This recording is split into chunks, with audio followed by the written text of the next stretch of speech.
నమస్కారం friends, welcome to try my TV.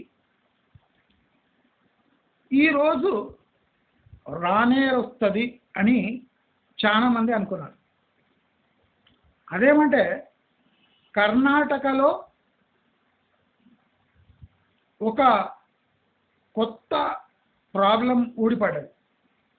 అదేమంటే ఐటీకి సంబంధించిన అంటే దానితో పాటు ఉన్న కాల్ సెంటర్లు కానివ్వండి, డేటా సెంటర్స్ కానివ్వండి, ఇలాంటి ఎంప్లాయీస్ ఒక యూనియన్గా ఫామ్ అయ్యే హక్కు కర్ణాటక ప్రభుత్వము కల్పించలేదు. ఎందుకంటే ఐటీని ఒక స్పెషల్ సెక్టర్గా, ఒక స్పెషల్ నీడ్స్ ఉన్న సెక్టర్గా భావించి లార్జ్ స్కేల్ ఎంప్లాయ్మెంట్ ఇస్తుంది అనే భావనతో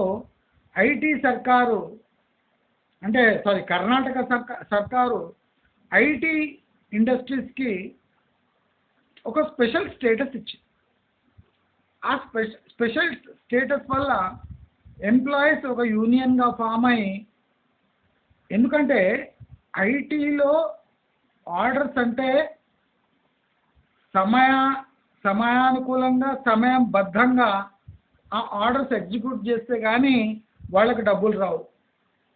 మీరు ఒక వారం ఆగండి, నెల ఆగండి, మా ఎంప్లాయీస్ స్ట్రైక్ చేస్తున్నారు అంటే వెస్టర్న్ కంట్రీస్ నుంచి వచ్చే ఆర్డర్స్ తక్షణమే క్యాన్సిల్ అవుతాయి.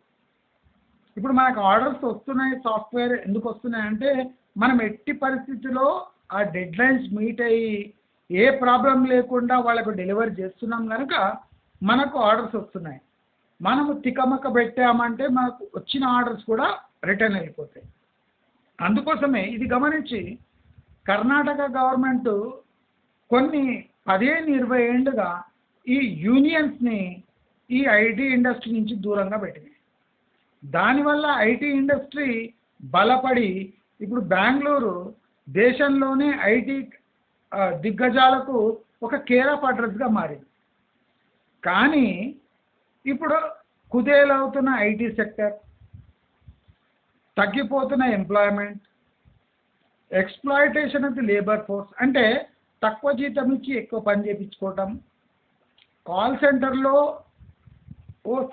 సందర్భం లేకుండా షిఫ్ట్లు ఎక్కువ చేయటం, ఓటీ చేయించుకొని డబ్బులు ఇవ్వకపోవటం, ఇలాంటిది ఒక ఆర్డినరీ ఇండస్ట్రీ లాగా ఇప్పుడు ఐటీ ఇండస్ట్రీ కన్వర్ట్ కావడం స్టార్ట్ అయింది. దానివల్ల ఇప్పుడు ఐటీకి ఒక స్పెషల్ స్టేటస్ లేకుండా పోయినట్టయింది.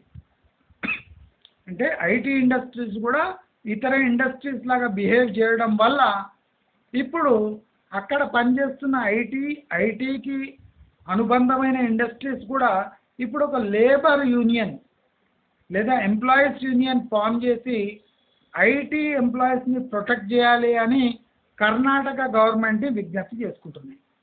అంటే ఇది ఏం చెప్తుంది అంటే ఐటీ యొక్క అసలు రంగు బయటపడుతుంది. ఐటీకి ఇన్నేళ్లున్న ప్రాముఖ్యత తగ్గిపోయింది. ఐటీకి ఆర్డర్స్ వస్తలేవు. ఐటీ కూడా ఎంప్లాయీస్ని తల మీద పెట్టుకోకుండా చెప్పు కింద పెట్టుకొని పని చేపిస్తున్నాయి అని ఇలాంటి ప్రొటెస్ట్ చెప్పకుండానే చెప్తున్నాయి. కనుక మనం గమనించవలసిన విషయం ఏమంటే ఐటీకి కాలం చెల్లిపోయింది. ఇప్పుడు ఐటీ కూడా ఒక నార్మల్ టెక్స్టైల్ ఫామ్ లాగా లేదా ఒక ఎలక్ట్రానిక్స్ ఫామ్ లాగా పని చేస్తాయి తప్ప ఎంప్లాయీస్ని తల మీద పెట్టుకొని అన్నీ ఉచితంగా ఇస్తూ ఇష్టం వచ్చినట్టు pay increases, pay hikes, increments, promotions ఇవ్వకుండా, ఫారెన్ ట్రిప్లకు పంపించకుండా ఇక్కడ నార్మల్ ఇండస్ట్రియల్ ఎంప్లాయీస్ లాగా పని తీసుకోవడం స్టార్ట్ చేశాయి. ఈ సూక్ష్మాన్ని మనం గమనించి ఐటీ ఇండస్ట్రీని మనము భూతంలో పెట్టి మనం క్షుణ్ణంగా పరిశీలించి ఐటీ ఇండస్ట్రీలో ఇన్వెస్ట్ చేయాలి. మనము మన ఫ్యామిలీ మెంబర్స్ని కూడా ఐటీ వైపు పోకుండా సమ్ అదర్ ఇండస్ట్రీస్ వైపు మొగ్గు చూపేటట్టు చేయొచ్చు. అంటే ఇది ఇండికేటర్.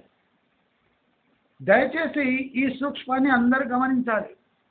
ఐటీకి కాలం చెల్లింది, నూకలు చెల్లాయి అని గమనించకుండా ఇంకా మొండిగా వ్యవహరిస్తే ఐటీ సెక్టర్ అతిపెద్ద సంక్షోభాన్ని ఎదుర్కొని వేలాది మంది జీవితాలను చిన్నాభిన్నం చేస్తుంది అని చెప్తూ, మీకు ఇలాంటి వీడియోస్ మరిన్ని కావాలంటే లైక్, షేర్, సబ్స్క్రైబ్ చేసుకోండి.